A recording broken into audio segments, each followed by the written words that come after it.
Postgame at Camping World Stadium, the 2023 season is over, and the Tennessee Volunteers finished 9-4 with a 35-0 shutout of the Iowa Hawkeyes. Look who we found in Orlando. He used to work in Iowa. Yeah, he did. But now he is all balls. T.I. Tyler Ivens. Holidays good, bud? Everything was well. I'm glad to see I got a chance to run into you. It was, look, Iowa's a boa constrictor team. They swatted them away. I thought Tennessee would win this game. Goose egging the Hawkeyes. No chance that came up in the crystal ball. Nico looked great. We'll get into it, but all facets, balls, all 4 quarters. Yeah, and he's happy about the under as well. What a surprise with Iowa. 36-35, it happens, and Iowa's offense showed why they're 130 out of 133 teams this year. My goodness. I mean, that was a big part of this game, is how bad Iowa's offense, they lived up to that. However, Tennessee's defense still had to take advantage of their opportunities. You had young guys stepping in, several in the secondary as well. Man, I thought, given the opportunities, that interception by Turrentine in the end zone, at least it changed maybe the way the game would play out in that first half. I know that's something Josh Heupel and the players were talking about in the postgame. You could see this. They were trying to put things together, was Kirk Ferentz, Brian Ferentz's offense, and it's slowly like a balloon at your favorite party. You just saw them just start to deflate. Yeah. And then that's not even getting into some of the other things that happened. Iowa cannot play from behind. They showed that all year long. And I want to take you back to two other shutouts that happened this year for the Iowa Hawkeyes. Penn State earlier this year in State College. The second they got down 14-0, count them out. Big Ten championship game in Indianapolis. They got down early to Michigan, count them out. Here, you could not have the same thing happen, which would happen in Indy and State College. Tennessee, interception. They go up 14-0. Got them out. It was almost the same script all season long for the Iowa Hawkeyes. Yeah, I don't think they scored because it's like 14 straight quarters. One of the Iowa reporters said that they haven't scored against top 10 opponents. But let's hit the elephant in the room. Obviously, was Nico getting his first start. The MVP of here at Camping World Stadium, the Cheez-It Citrus Bowl. 3 rushing touchdowns, a passing touchdown. I mean, yeah, it wasn't perfect, but man, you talk about making people excited about the future. He did that tonight. I don't know where do we even start, because this defense is as good as advertised. For all the knocks about Iowa's offense, their defense, and I even saw some people on social media, they're like, how good's that Iowa defense? No. You need to give credit where credit is due. Nico looked the part tonight. No, at any time did he look to the sideline and seem like he was discouraged or rattled with the play calling. The offensive line at times, it hurt him, but you saw him bounce back up, read perfect defenses. And to me, not only did Nico come in and pass with flying colors, but to do it with this kind of a test. I mean, this is the way I looked at it all week, Vince. How long did he technically know that he was going to be the starting quarterback against Iowa? Maybe the 17th of December, maybe the 20th of December. Here's the point I'm getting at. This game happened on Jan 1. So if he found out that he was going to be the starting quarterback taking one first-team rep, or I should say QB1 first-team reps, he only had 8 or 9 days to get ready for Iowa. Next year when he's the starting quarterback, he's only going to get 6 days to get ready for his next SEC opponent. So this was almost on par with how long it would take to get ready for a team, and he passed it with flying colors. This was a nice first test for Nico as the starter at Tennessee. Well, you don't do that without preparing every game this year, whether he's going to play or not, like you're going to start. And that's what he said he had done. He said he wasn't even nervous in the post game going into this game because of the preparation he had, the way the coaches have helped prepare him, the way Joe Milton helped him prepare and be there every step of the way.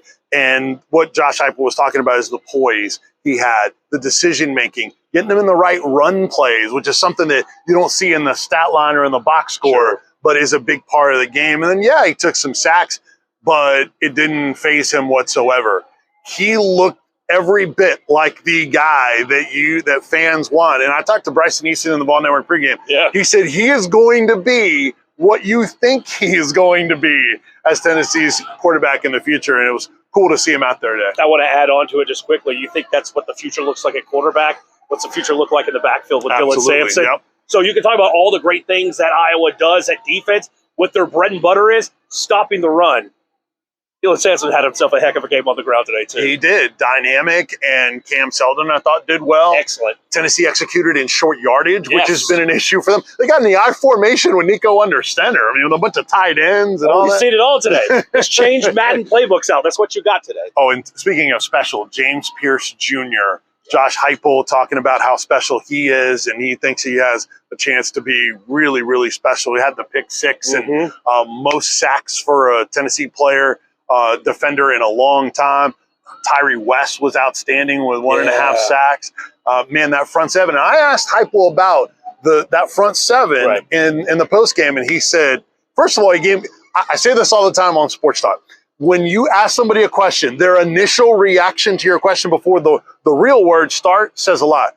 And he said, dude, he gave me a dude in the postgame to start his answer. That tells you he really is excited. He said that defense, if they do everything, they improve their bodies and put on the work, has a chance to be difference makers and special next season. That's exciting to go with what fans expect on offense. Look, I know they played together this year. Tyler Barron's no longer with the Tennessee program, but today the standouts were 3 players who a lot of people are going to look at next year for this 24 program. Life after Joe, check mark Nico. Life after Jalen Wright, Jabari Small, check mark Dylan Sampson. What are you going to do when you have a player like Tyler Barron, even though they played together this year? Check mark James Pierce. Omari Thomas, who you know who's coming back for his final year of eligibility. Nice couple of stops there, especially in the first half to set the tone for the defense. All these high water check marks in this world of NIL, passing grade through my eyes with so many of those names you brought up today. Yeah, it was fun and weather cooperated. You're not kidding, man. Fans, what'd you think? You're in the middle of it. What'd you think of the fans, Tennessee versus Iowa? From my vantage point, it looked kind of 60-40, 65-35. I was going to say 65-35. And the second that Nico scored the first touchdown, sitting behind 2 Iowa fans that I know, they go, we'll see you back at the hotel. I said, it's 7-0. He goes, we'll see you back at the hotel. They knew what was coming up. Huge win for the Vols. 9 wins. Josh, you can do the math. For Josh Heupel, he finishes with 7 wins year 1, 11 wins year 2, 9 wins this year. That's 27. Josh Heupel in 3 years is averaging 9 wins a campaign after taking over from a program that had so many dark clouds, exits in the transfer portal. Nice job, Josh Heupel. This is a big, big step in the right direction for his 4th year at Knoxville. No doubt. 6 of the last 7 bowl games Tennessee has won now, and a couple other numbers. Tennessee with a shutout. First bowl shutout since 1957. There it is. For Tennessee. Gator Bowl over Texas A&M. And then the first overall shutout at a Citrus Bowl since 1967, back when we all remember East Carolina shutting out Maine 31-0. So that hasn't even happened. They were calling it the Tangerine Bowl when that happened. That's true. They had a different name when it happened. A lot of records were set today. No doubt about it. It was a lot of fun and a great way for Tennessee to close out the season.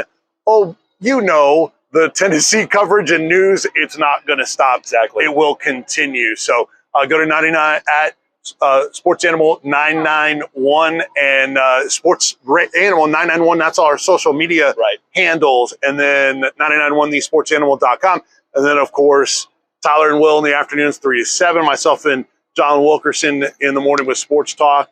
The EA show with Brian Rice, 9 a.m. to noon. And, of course, Josh and Swain, noon until 3. And I'll have all the breakdowns of the bowl starting tomorrow.